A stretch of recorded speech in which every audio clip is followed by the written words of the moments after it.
My name's Angelo, and welcome to We Want Picks. This is the only channel dedicated to UFC fight picks and DraftKings lineups run by MMA insiders and professional fighters. Every week, I join Dan Kramer and Nick Newell, two longtime professional fighters that have fought at the highest levels on the planet, as well as Jacob Lyons, a skinny kid from Indiana. So join us every single week for our full fight card breakdowns, our individual fight card breakdowns, our betting guide, and our DraftKings lineups.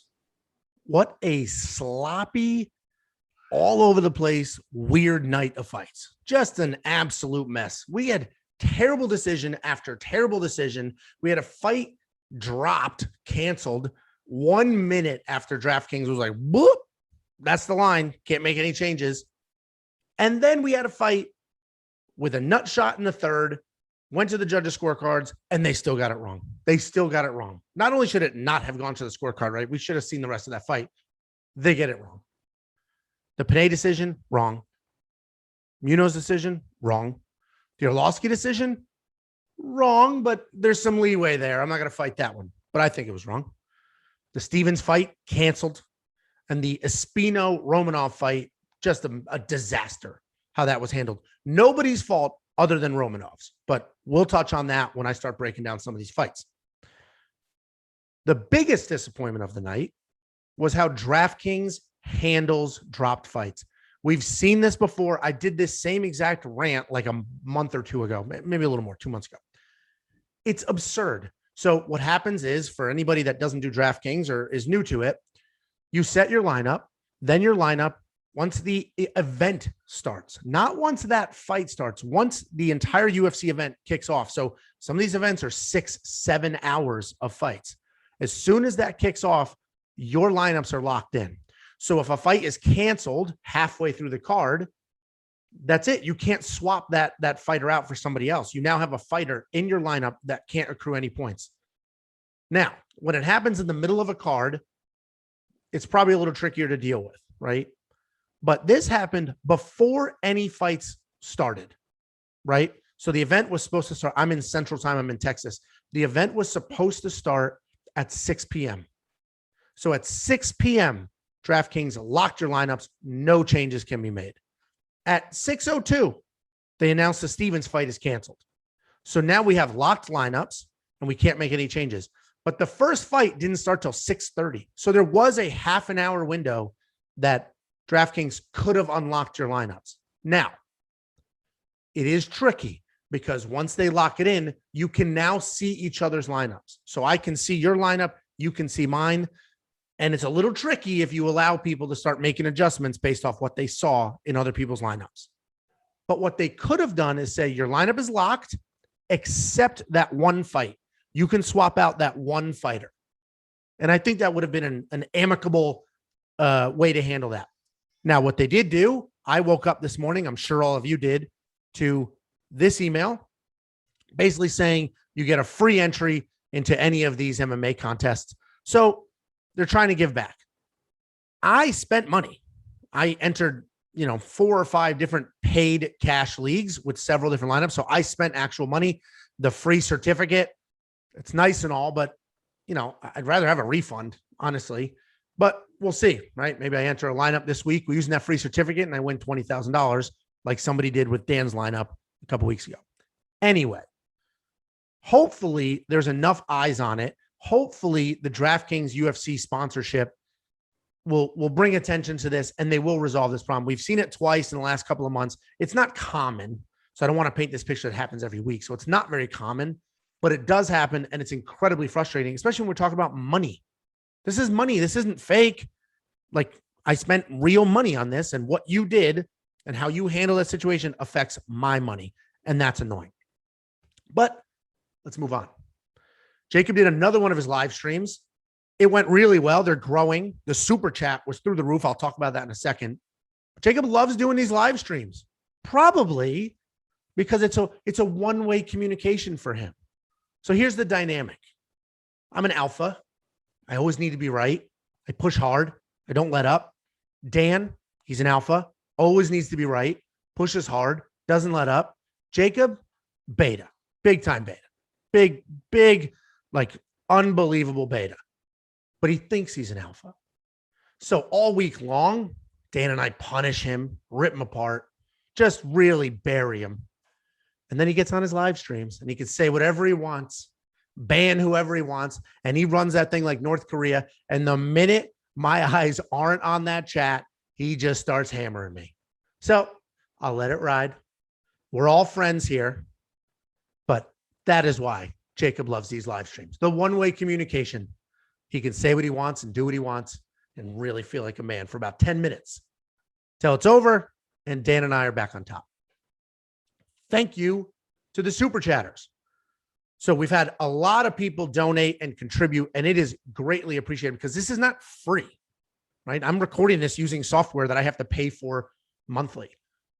Jacob bought a $2,000 computer to do the live streams because one of the first ones he did was very glitchy. The computer couldn't keep up. He went out, bought a better computer, right? We had to buy microphones and cameras and, it's not free. We do it. We love it. We're going to continue to do it. And we're never going to charge you for any of our content. So we appreciate the donations genuinely. Specifically, last night's super chat and the donations this week were amazing. So we had Jordan Burgard, Logan Garrich, Joe Todoro, David Roman, Chris Jory, and Dunchichi. You guys all donated this week. You did super chats this week. I'm 100% serious. That is very, very appreciated. We get a lot of questions. So this week is a disaster because of how the fights went. But we do get a lot of questions and feedback. How do we support you guys? Like, listen, I made a ton of money. Let me share the wealth. So we've done a few things. We've rolled out the super chat. So that's while we're doing a live stream, you can throw some money. Your comment goes to the top. It's visible for everybody. It helps us. And if you're trying to get a point across, it helps you. We have donations set up. There's a link in the description for donations. So lots of people have been doing that. And now we just rolled out memberships. What I want to say about that is we are not going to charge you for any of our content. We are not taking any of our content and moving it behind a paywall. I know there are a ton of people out there with Patreons and memberships where you have to pay money to get their best picks, pay money to, have a live stream. We're not doing that. And honestly, it's kind of gross to do that because you don't know how good that person's going to be. You don't know what their picks are going to be. And you're paying all this money every single month. They have a bad week. That sucks, right?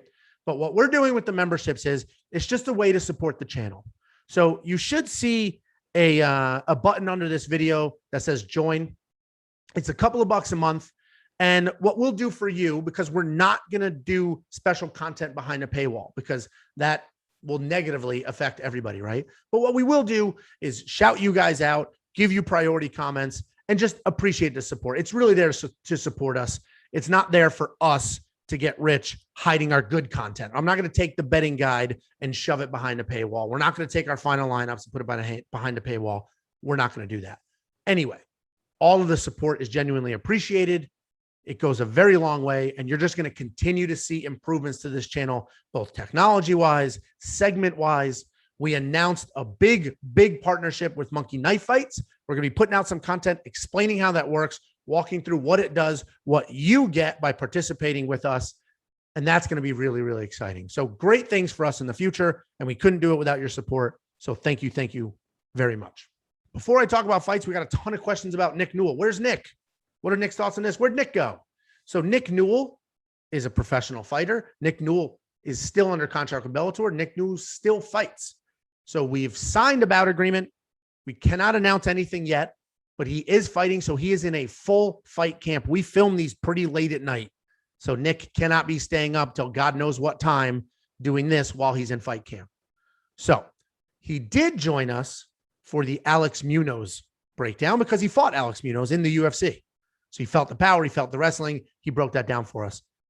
I think the Alex Munoz decision was nonsense. I think he won that fight. I think his wrestling was dominant enough to take those rounds, and his striking was surprisingly good.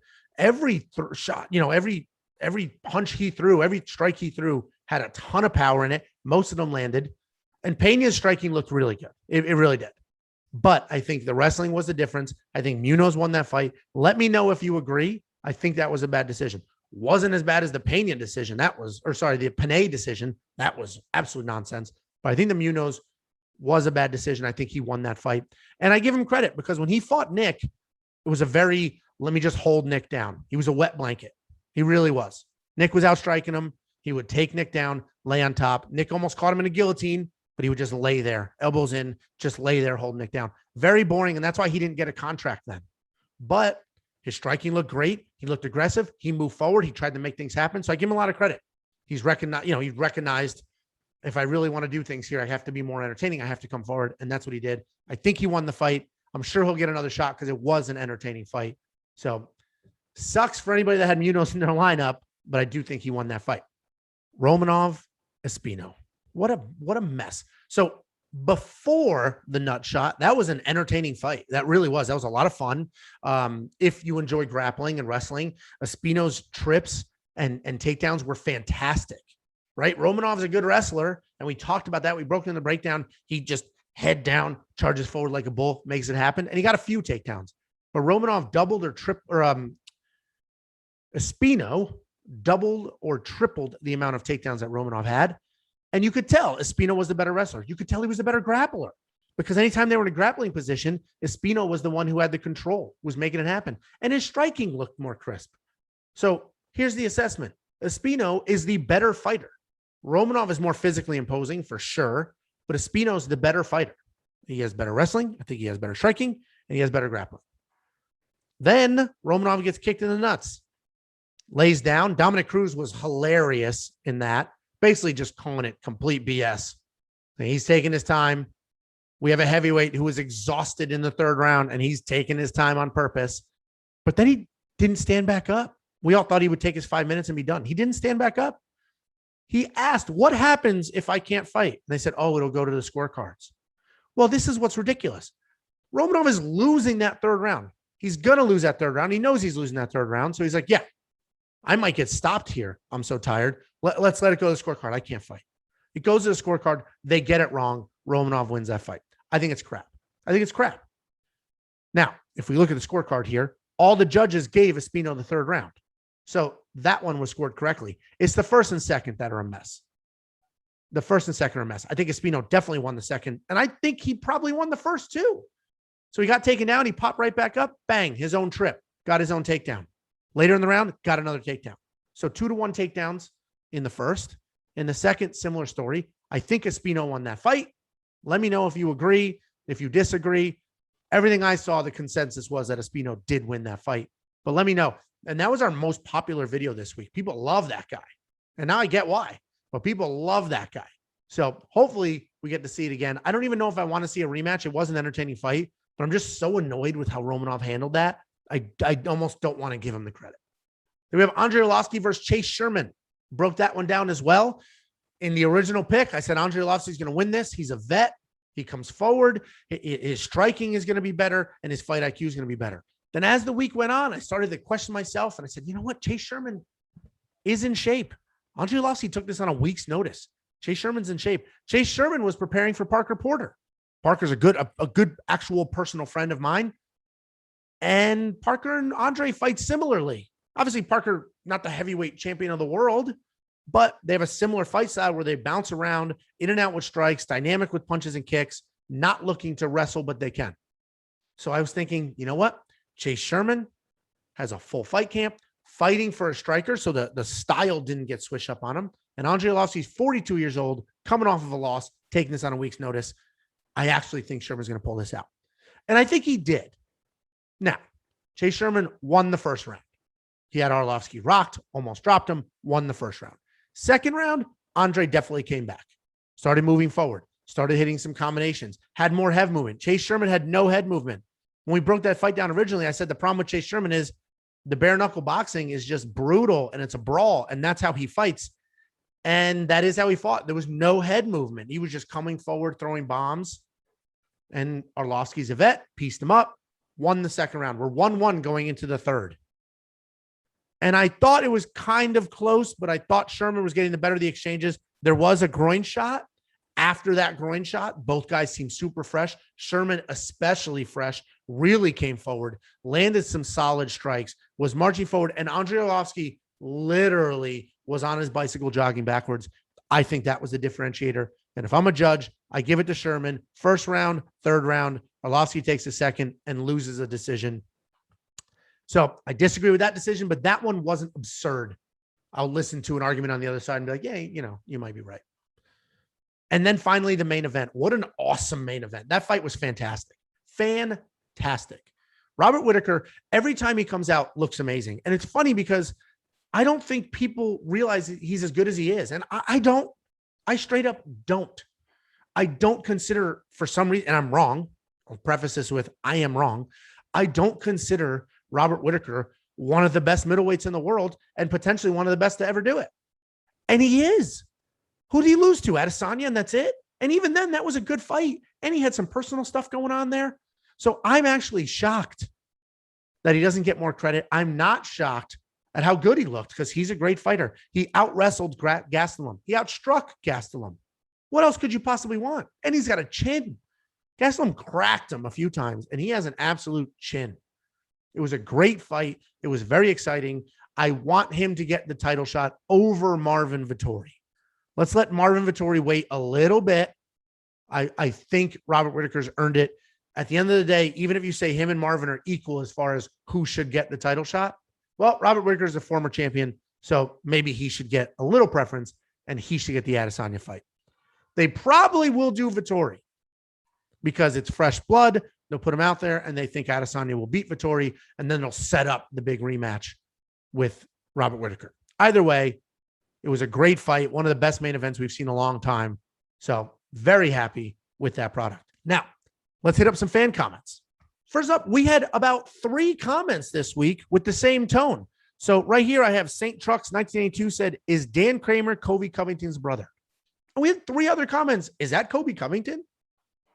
And no, it's Dan Kramer. Also a fighter. Also too good looking for his own good.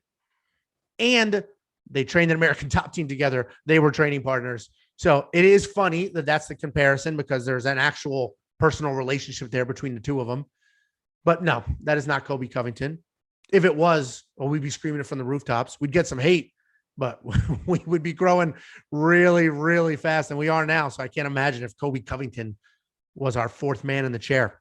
But here's a side-by-side. They do look similar, very similar. But no, it is not Kobe Covington. Then Rain with an exclamation point said, I just started following this channel recently. Wish I did earlier. So much valuable insight. I can't believe I paid $50 to subscribe for one of those YouTube bet guides. I ended up losing every single month.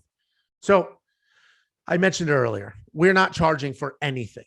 There is no fee for our insight, for our information. The betting guide, free. The lineups, free. The 2-hour analysis of every single fight, free.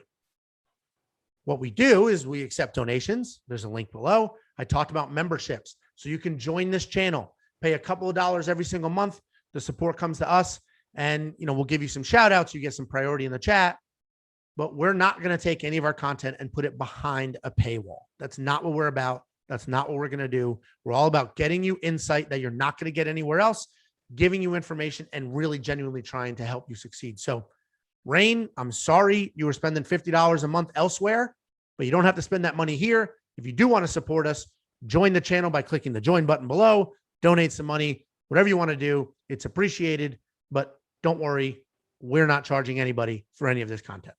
And then Jay LeBrier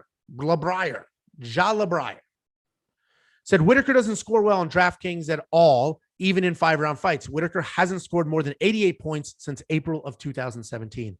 So you and I had a nice conversation. So this isn't meant to, I told you, because that's not what this is. And you had stats and statistics, and you were right. Whittaker traditionally didn't score well. And in the old scoring system, the old DraftKings scoring system pre-2021 didn't factor in every single strike. It only scored significant strikes. Robert Whittaker is a pitter-patter type fighter. So he just sticks and moves. Tonight, Robert Whittaker scored a ton of points. It was like over 120. And if you look at the points he scored and where they came from, it was mostly strikes. He got about 15 points or so, 20 points or so from takedowns because they're 5 points each. He got 30 points for winning a decision. The rest of the points came from the strikes. So he scored more than 60 points from strikes. And that's a combination of significant and regular. So the new DraftKings scoring system, in my opinion, helps strikers, pitter-patter strikers, busy, active strikers, and helps grapplers because now we have control time and riding time. So it was an interesting debate.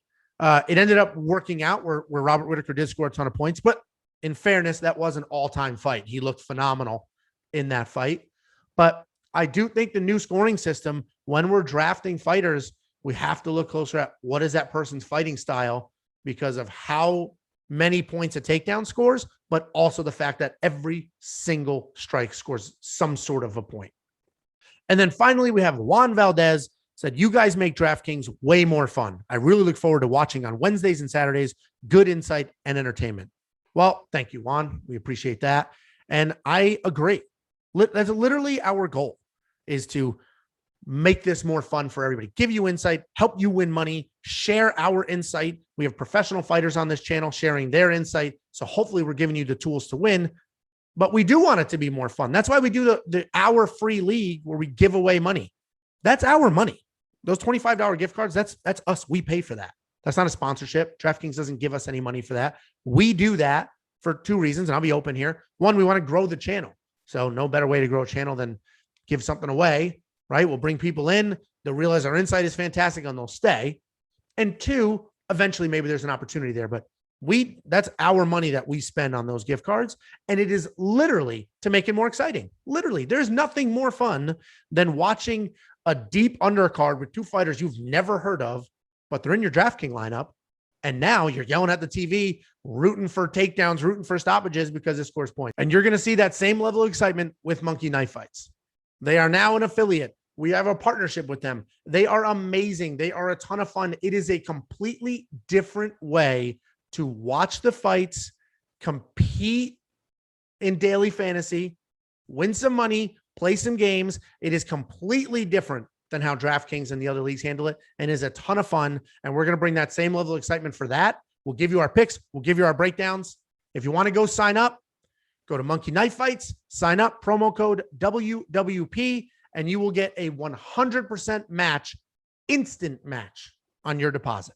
So anyway, we appreciate the comment. It is literally our goal to be entertaining, to make these fights more fun for you, to give you information and just be here for you. That's why we're here. Appreciate the comment. Let's see who won that money in DraftKings. So this has been a wild ride for the last few weeks, and last night was a ridiculous situation. So some quick history for you. We do this free contest. We give away $25 gift cards to the winners of this free contest. 3 weeks ago, William Wang won, and he said, you know what? I won in other contests. I won my bets. Take the $25, add it to next week, and we'll pay it forward. So then next week, which was last week, was $50. Joe Todoro won. Joe Todoro said, you know what? Let's see how big this can get. Let's let it ride. This week, we're up to $75. The problem with this week was that the Stevens close fight was canceled after lineups locked in. So what I said to myself was, you know what? If the winner of this contest has Stevens or close in their lineup, we'll give away the $75 because they competed with a disadvantage and still won. Unfortunately, I'm taking a look. You did really well. 440 points is pretty solid, but you did not have a canceled fight. You were fortunate enough to compete with 6 fighters. So what we're going to do is I'm going to take that $25. We'll give you your 25. That's not your fault that's what happened. So reach out. We'll give you your 25. And I'm also going to take the 75 that was supposed to go out this week, and we'll roll that into next week. All right. So if that makes any sense, next week's contest will be $75 to the winner, but I'm also going to give $25 away to Go Luckman. It's not your fault that the fight was canceled, but I also don't think it would be fair if you got to take that whole pot. So reach out. Let me know what you want to do. If you want to roll that money forward, you're certainly welcome to, but reach out. We'll get your gift card. Everybody else next week, big money, will be competing for 75 in that contest. So let's take a look at these lineups. You had Robert Whittaker, scored 121 points. We broke that down earlier. If you look at how many, 150 significant strikes and 169 regular strikes. And that's what I mentioned earlier. We talked about, historically, Robert Whittaker doesn't score a lot of points. The new scoring system Between the 169 regular strikes, 150 significant strikes, he scored a bunch of points. Chase Sherman, I think he won that fight. So you should add 30 to this. That should have been a 67-point fight. Munoz, I think Munoz won. Add 30. That should have been 86 points. Cortez did win. Looked great. Scored a solid points. Espino, I think Espino won. Add 30 points. That's 66. And then Mearshot did win. Your lineup should be 6-0. If we had competent judges, you would have had a perfect 6-0 lineup. But unfortunately for everybody, that's not what happened. Let's take a look at second place. Second place, you also were fortunate enough to have 6 people. You had Whittaker, Razak Al Hassan. I was surprising. He kind of got handled. That was very surprising. I expected his speed and his power to do a little more, but Malkoun's solid grappler, made it happen. You had Espino. Don't get me started again. Gravely, I had Gravely as well. I scored just shy of 500 points in my lineup. So it was a crazy week with everything that happened, but that 500 that I scored was enough to win me money in most of my contests. Mearshot scored a ton of points. I had Gravely, which was great for me, and I had Hubbard, which was also great. We broke that fight down. You know, what was interesting about this fight is Bush didn't even use the wrestling, and when he did, it was sloppy. We've seen Hubbard have issues with wrestlers in the past. It wasn't an issue last night, so that was a great fight, ton of fun. And then we'll hit up Cans Finn's nut. And here we go. You had close, fight was canceled. You couldn't do anything about it. So you had to compete with 5 fighters. And this is what's annoying with how that's handled. You went Whittaker, ton of points. You went Pena, good for you. Disagree with the decision, but good for you. So if we look at Pena, here we go. Here we go. Here is a perfect visual as to how that fight was wrong. Pena scored 66 points in a win. 30 of those points are for the win. You get 30 points for the decision win. If we go back up, Munoz scored 56 points in a loss. So he scored 10 fewer points in a loss. If you take the decision out of the mix, he scored 20 more points than Pena did. Don't tell me he lost that fight. Anyway, Pena scored 66 points. Cortez, 86. Espino, 36. Honestly, it was a good lineup. It was a good lineup. You got screwed by Espino. I disagree with the Pena decision, but you still got it. And then you had 5 fighters instead of 6. So all in all, a wild, annoying night. You guys should all have your free certificate from DraftKings. I certainly got mine. I don't know if it's to everybody that played or only people that played with money. So let me know. I'm curious if you played in this contest, but nowhere else, and you didn't do any actual money. Let me know if you got that certificate. I am very curious. But thank you, as always, for everything. Thank you for the watch. Thank you for the support. We genuinely appreciate it. And we will be back next week with the giant UFC 261 card. We're going to do all of our normal stuff, and we're incorporating monkey knife fights, their daily fantasy prop games, and how you can win even more money and enjoy the fights even more using their app and their website. Make sure you subscribe. Make sure you comment down below. I'm very curious what you thought and how you thought last night's fight went. I will see you next week. Before you go, check out the description below.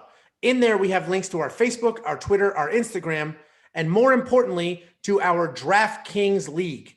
Check out the league, join the league, participate in the contests, and as we get going and as you start winning, we're going to start handing out gift cards and participating and doing things like that. So check those out. Every week, there are drops on every fight card. So make sure you check out this channel and our social media on Saturday before the fights start so that you have our most updated lineups and picks.